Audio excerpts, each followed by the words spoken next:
In this video, I want to talk about macros, and no, it's got nothing to do with programs that run automatically on your computer. In bodybuilding circles, there's a diet called IIFYM. This stands for If It Fits Your Macros, and it essentially means that you can eat anything you like as long as you eat within certain parameters. The concept began life on forums like bodybuilding.com, in fact, as a response to a lot of inane questions. People were repeatedly asking, can I eat donuts? Or can I eat chicken with the skin on? And the answer would always be yes, if it fits in your macros. This was eventually shortened to IIFYM, as a joke as much as anything, which eventually evolved to become practically a diet in and of itself, the IIFYM diet. This is broadly speaking the diet that we're going to be following in order to bulk. However, there are certain caveats, as we're also going to see. So perhaps the best place to start is, what is a macro? Essentially, a macro is a macronutrient, which is effectively another term for a food group. Macronutrients include protein, carbohydrates and fats, and together these effectively make up your caloric intake.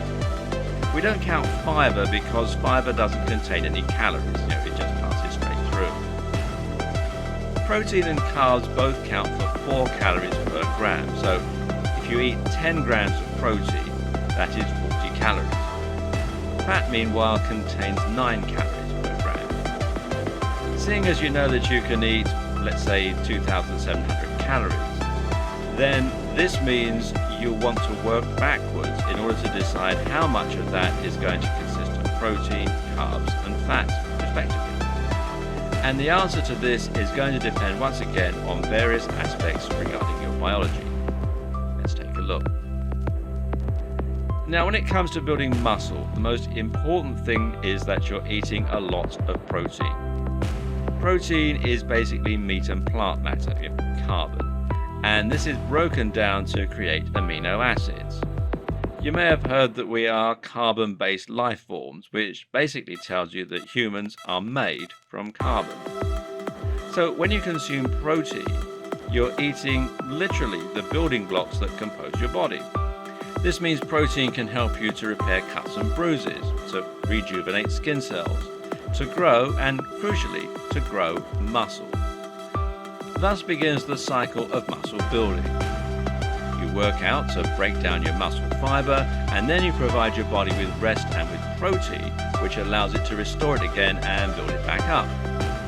If you're not getting the protein, then you're not providing your body with what it needs to restore muscle, and that means you won't grow. In fact, you'll just become weaker.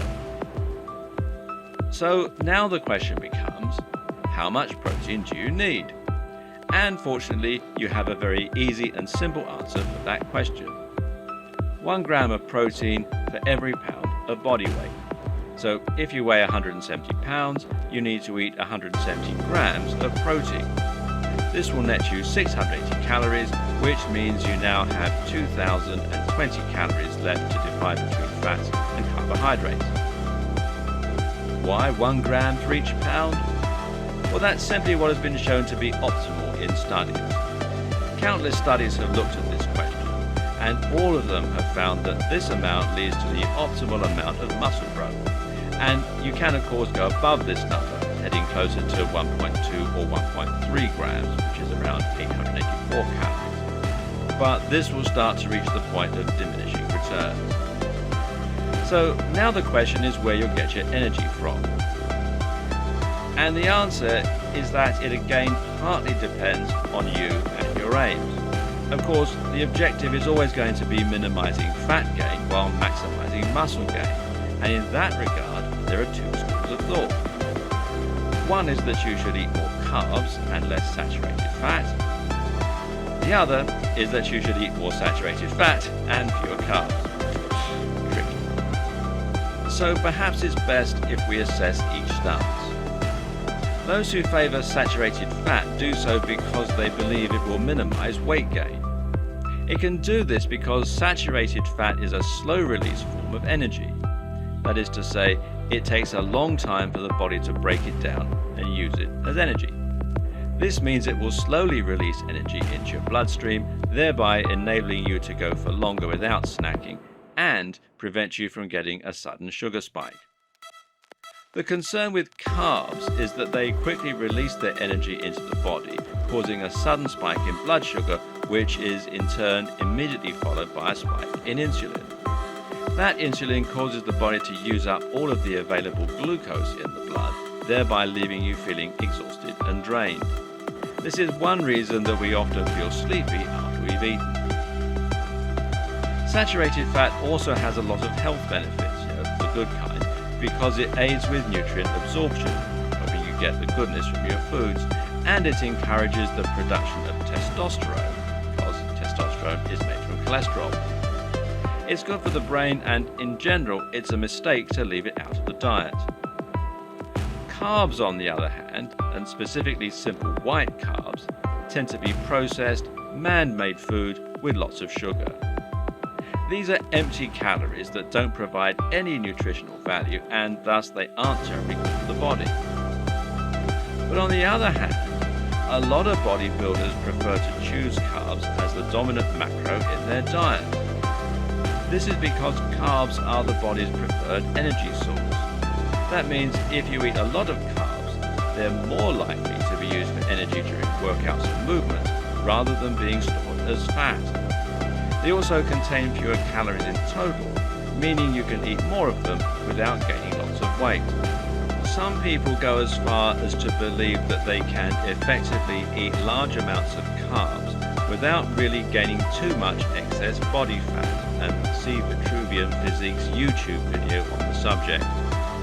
And there's more here too, because carbs are actually the preferred energy source of fast-twitch muscle fiber. Fast-twitch muscle fiber, as opposed to slow-twitch, the other type, is the type of muscle fiber that is used for powerful explosive movements such as sprinting or lifting heavy objects. As it happens, fast-twitch muscle fiber is also thicker than slow-twitch, meaning that a muscle composed of more fast-twitch will be bigger. On the other hand, the body prefers triglycerides, fats, when it comes to exercise that requires you to exert yourself over a long duration. This is true for jogging, for example, and for walking long distances. And that's the reason why running is so great for burning lots of fat and getting slimmer. You want fast-twitch muscle fiber, so it makes sense to fuel it with carbs. Note that not all carbs release sugar quickly. Slow carbs or complex carbs release energy much more slowly. These are carbs that also contain a lot of fiber and or fat, and good examples include green vegetables, new potatoes, whole wheat bread, brown pasta, etc. It's also important to note that not all carbs are empty calories. In fact, some carbs are highly nutrient dense, and a good example of this is fruit. Fruit is a carb, and it happens to be a fantastic source of vitamins, minerals and more. These have a ton of great health benefits which can help with bulking and are just generally very desirable. They can boost testosterone, prevent muscle breakdown, give you more energy, help you to sleep better, and more. So, if the arguments are so compelling, what should you do? Well, the answer is A, to find out what works best for you, and B, find some kind of compromise. Personally, I split my macros roughly evenly between carbs and fats.